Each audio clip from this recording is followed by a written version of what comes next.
ऊरग, ये जो शब्द की उत्पत्ति होती है किस प्रकार होती है समझे।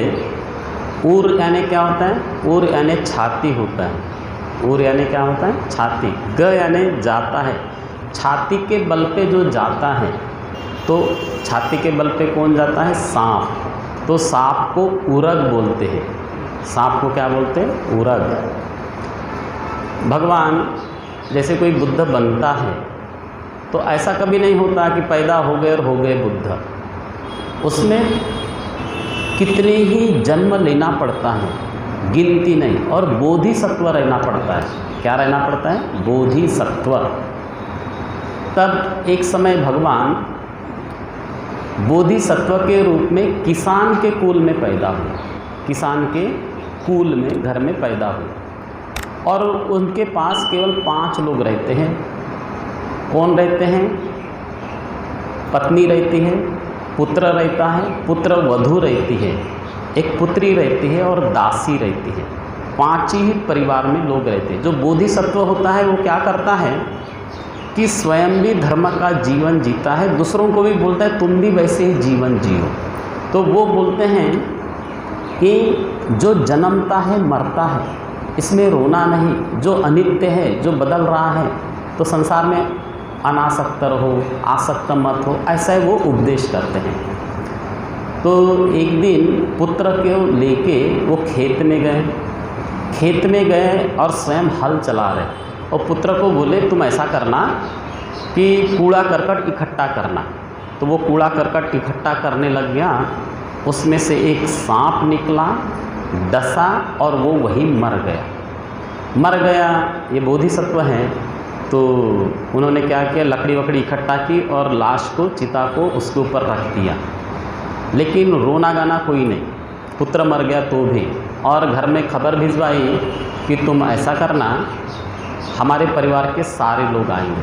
और रोज़ 2 टिफ़िन लेके जाती थी उतनी उसकी पत्नी, तो बोले आज एक ही टिफ़िन लाएगी। ऐसा करके जो मैसेंजर रहता है खेत से जो घर की तरफ जाता है, उसने खबर सूचना दी कि भाई आप सभी को बुलाया है और केवल एक टिफ़िन लेके बुलाया है। जैसे उसकी पत्नी ने सुना कि केवल एक टिफ़िन बुलाया है, वो समझ गई कि मेरा पुत्र नहीं रहा।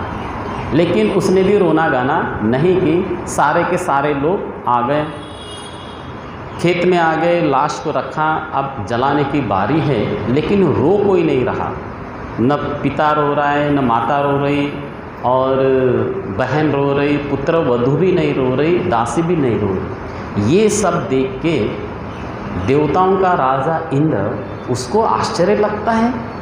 तो वो क्या करता है, वो स्वयं चलकर आता है और बोधिसत्व से पूछता है तुम किसको जला रहे हो, कोई हिरण को जला रहे या कोई मांस को जला रहे। तो नहीं, बोले हमारा प्रिय पुत्र है उसको हम जला रहे। तो तुम लोग रोते क्यों नहीं हो, बोले।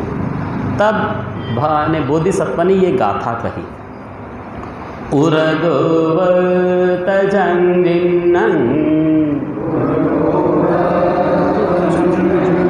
हित्वा गच्छति संतणुं एवं शरीरे निभोगे पीते कालंकते सति दह्यमानो न जानाति ज्ञातिनं परिदेवितं तस्मै तन्न शोचामि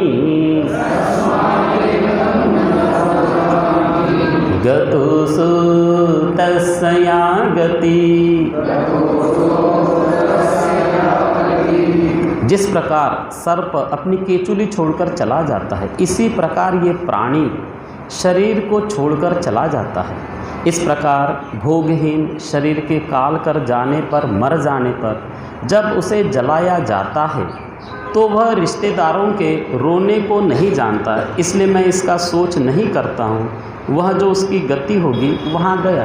यानी कोई प्राणी मर जाता है और हम उसके लिए रोए, तो क्या वो प्रेत जानता है कि मेरे रिश्तेदार रो रहे करके? नहीं जानते। तो वो बोधिसत्व कहता है वो तो मर गया, उसको जहाँ जाना है, मतलब उसकी जहाँ गति सदगति होना है वो तो हो गई, और वो रोने को नहीं जानता, इसलिए मैं नहीं रोता, इसलिए मैं इसका सोच नहीं करता। तो वो इंद्र बोलता है अरे बाप का हृदय थोड़ा कठोर होता है, माँ से पूछता है तू क्यों नहीं रोती? तो माँ उत्तर देती है अनवहितो ततो आगा अनन्नुन्यातो इतो गतो यथा गतो तथा गतो तत्थका परिदेवना अनवहितो ततो आगा अनन्नुन्यातो इतो गतो यथा गतो तथा गतो तत्थका परिदेवना दह्यमानो न जानाति ज्ञातिनं परिदेवितं तस्मै तन्न शुचामि गतोऽसो तस्या गति। तो माँ उत्तर देती है, क्या बोलती है? अनवहितो ततो आगा, बिना बुलाए वहाँ से आया, अनन्नुन्यातो इतो गतो, बिना आज्ञा लिए ही वहाँ से गया, जैसे आया वैसे गया, उसमें रोने की क्या बात? यानी कोई भी व्यक्ति प्राणी जन्म ग्रहण करता है तो पूछ के आता है क्या, माँ मैं जन्म ग्रहण करना चाहता हूँ? कोई नहीं आता, बिना बुलाए आते हैं। और मरते समय बोलते हैं क्या, माँ मैं मरने जा रहा हूँ, बिना बताए मर जाते हैं। तो जैसे आया वैसे चला गया, उसमें रोने की क्या बात? ये बोधिसत्व की पत्नी उत्तर देती है। और जब हम उसको जलाते हैं तो वो जानता ही नहीं कि मेरे रिश्तेदार मेरे लिए रो रहे, तो इसलिए हमारा रोना बेकार है, इसलिए रोने की क्या बात, ऐसा वो उत्तर देती है। जैसे केवल जो बोधिसत्व होते हैं वो पूछकर आते हैं, यानी जैसे ये सुमेध नाम का बोधिसत्व रहता है, वो पूछकर आता है मैंने अपना अंतिम जन्म धारण किया है, क्या मेरी माता बनोगी? महामाया का उत्तर था बड़ी प्रसन्नता से हाँ। और भगवान यानी कोई भी जो ध्यानी ज्ञानी हो बता के जाते हैं कि मैं अपना शरीर छोड़ने जा रहा हूँ। जैसे अपने भारत देश में जी कृष्णमूर्ति हुए, उन्होंने 3 दिन पूर्व बता दिया था कि मैं अपना शरीर छोड़ूंगा। तो केवल ध्यानी ज्ञानी लोग बता के जाते हैं। हमारे यहाँ एक भिक्षु थे, उन्होंने कहा था कल मैं 2 बजे अपना शरीर छोड़ूंगा बोले, और जैसे भोजन किया 11 बजे 12 बज गए, बोले अभी 2 ही घंटे बाकी, सब लोग ध्यान करो मैत्री करो, और राइट टाइम 2 बजे शरीर को छोड़ दिए। तो बहुत बिरले लोग होते हैं जो बता के जाते हैं, बाकी समस्त प्राणी बिना बता के पेट में आते हैं और बिना बताए मर जाते हैं, इसलिए हम उसका सोच नहीं करती हूँ, ऐसा वो उत्तर देती है। फिर वो इंद्र बहन से पूछता है अरे तू क्यों नहीं रोती? तो बहन उत्तर देती है सचेरो दे किसास तस्मामि किं फलं सिया ज्ञाति नित्य सुहज्जानं धियो नो अरति सिया सचेरो दे किसा असंग तस्मामि किं फलं सिया ज्ञाति नित्य सुहज्जानं धियो नो अरति सिया दह्यमानो न जानाति ज्ञातिनं परिदेवितं तस्मै तन्न शोचामि गतोऽसौ तस्या गति। तो बहन उत्तर देती है, सचे रोदे किसा अस, यदि मैं रोऊं तो दुबली हो जाऊंगी, कृश हो जाऊंगी। तस्मा में किंग फलंसिया, और मुझे क्या लाभ मिलेगा? यदि कोई व्यक्ति रोए तो उसको क्या लाभ मिलता है? क्या नहीं मिलता है, बल्कि उल्टे वो दुख के संस्कार बनते हैं। यदि कोई प्राणी व्यक्ति मरता है तो रोना गाना बिल्कुल नहीं करना चाहिए, क्योंकि वहाँ दुख की वाइब्रेशन उत्पन्न होती है, तो रोने की आवश्यकता नहीं। तो वो बहन कहती है, यदि मैं रोऊं तो उससे मैं दुबली हो जाऊंगी। अच्छा, उससे मुझे क्या लाभ मिलेगा? न्याति मित्र सुहजानन, यानी हमारे रिश्तेदारी के लोग, न्याति रिश्तेदार बंधु बांधव, भीयो नो अरतिसिया, उनको अरुचि पैदा हो जाएगी। वैसे कोई रोता है, बार बार रोते रहता है, तो अपन बोलते हैं अरे रोना गाना बंद कर। किसी को अच्छा नहीं लगता रोना, किसी को अच्छा लगता है क्या? किसी को अच्छा नहीं लगता, अपन बोलते हैं रोना गाना बंद कर। तो वो भी उत्तर देती है कि जलाया जाता हुआ रिश्तेदारों के रोने पिटने को नहीं जानता, इसलिए मैं इसका सोच नहीं करती, उसकी जो गति होगी सो तो हो गई। पुत्र वधू से पूछता है, अरे तुम्हारा कौन था? मेरा तो पति था। बोले, तो तू क्यों नहीं रोती? तो वो पुत्र वधू उत्तर देती है, यथापि दारको चंद गच्छन्त मनुरोदति एवं संपदमेवेतं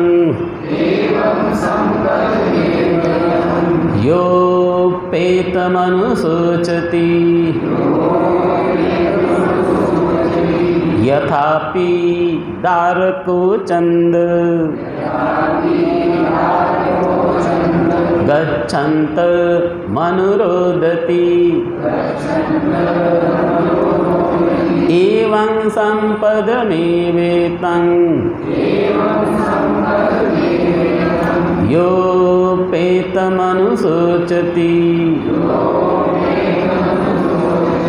दह्यमानो न जानाति ज्ञातिनं परिदेवितं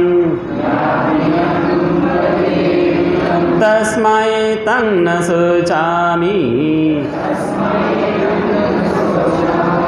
गतोऽसौ तस्या गति।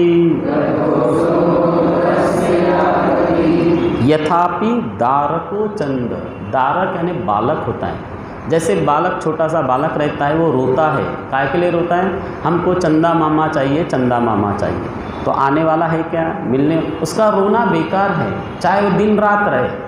तो जैसे बालक चंदा मामा को पाने के लिए रोता है, उसका रोना बेकार है। इसी तरह ये प्राणी मर गया, उसके लिए रोना बेकार है। यदि हम भी रोए तो हम भी बच्चे टाइप हो गए।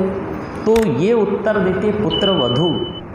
और फिर उसको बालक जाते हुए चंद्रमा को पाने के लिए रोता है, वैसा ही उसका आचरण है जो किसी मरे हुए के लिए रोता है। जलाया जाता हुआ वो रिश्तेदारों के रोने पिटने को नहीं जानता, इसलिए मैं उसका सोच नहीं करती, वह उसकी जो गति होगी वो वहाँ गया। दासी से पूछता है, अरे तुम्हारा कौन था?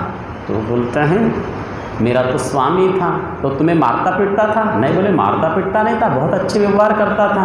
तो तू क्यों नहीं रोती? तो दासी उत्तर देती है, यथापि उदक कुंभो भिन्नो अपटि संधियो एवं संपदमेवेतं योपेतमनुशोचति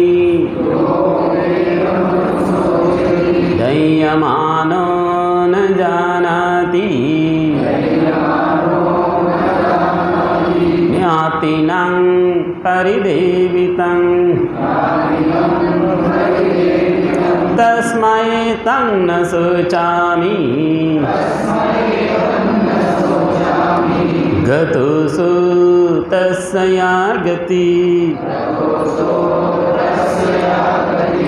तो वो दासी उत्तर देती है यथापि उदक कुंभ, उदक यानी पानी, कुंभ यानी मटका, मिट्टी का मटका। तो जैसे मिट्टी का मटका भिन्नो अपटिसंध्यो, टूट गया, मटका टूट गया, फिर जुड़ नहीं सकता, और उसके लिए कोई रोए कि ये मटका जुड़ जाए, मटका जुड़ जाए, उसका रोना बेकार। इसी तरह ये प्राणी मर गया, उसके लिए रोना बेकार। और जो जलाया जाता हुआ रिश्तेदारों के रोने पीटने को नहीं जानता, इसलिए मैं उसका सोच नहीं करती हूँ, उसकी जो गति होगी वो वहाँ गया।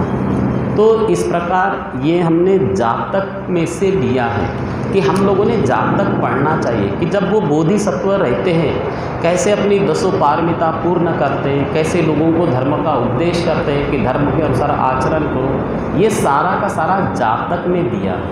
जातक में जैसे हमने मोर परित्त लिया, वह भी जातक से लिया गया है। ये उरग है, ये भी जातक से लिया है। ऐसे 543 जातक कथाएँ हैं, 8 कथाएँ हैं, वो हमने क्रय करना चाहिए और पढ़ते रहना चाहिए। प्रेरणा मिलती है कि बोधिसत्व कैसे जीवन जीते हैं, कैसे दूसरों को प्रेरित करते हैं, केवल धर्म का ही आचरण करवाना ये सिखाते हैं। और जब पारमिताएँ पूर्ण होती है तब मुक्ति मिलती है, तब अहरण बन जाता है, नहीं तो बस चलते रहना है।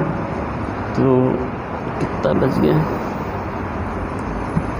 10:85 हुआ, और एक हाथ सूत्र ले लेते हैं, है ना। तो एक सूत्र और ले लेते हैं।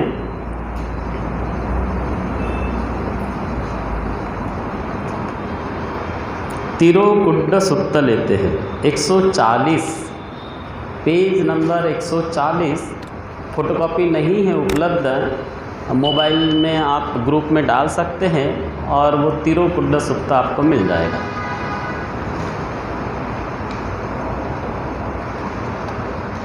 तिरोकुड्ड सूत्र पेज नंबर